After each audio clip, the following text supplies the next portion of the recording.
مريم قاسم. يو قولي لي ابنك يا مريم قاسم يبطل من بنتي، قولي لي ابنك لا يزيد على بنتي، قولي لي ابنك يبتعد له من بنتي عاد عاله وغير طلع عاله. ملاني واعمل لك التحفة انت ما عرفتيش تربي. يسكتي لا سمعك الناس يضحكوا عليك، قال لك ابني يزيد على بنته. تحفة الكلب ما يجي لنا مدعي، الكلب ما يجي شكا، يجي له سقسقتي له ولا قلت له قرو قرو قرو قرو يجي له عنده. ضمي بنتك، ربي بنتك، أدبي بنتك، بنتك قليلة الأدب.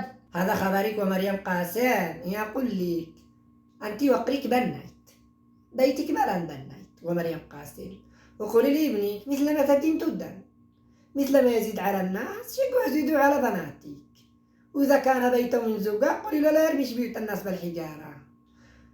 وإن شاء الله انك تذوقي، وإن شاء الله انك تذوقي اللي أنا ذقته، وإنني أسمع وشعنه. يا ملاك كسرتي ظهري يا ولدي. سمعتي مريم قاسم قالا ليتني مت قبل هذا اليوم، ليتني مت قبل ما أسمع هذا الخبر. يا ملاك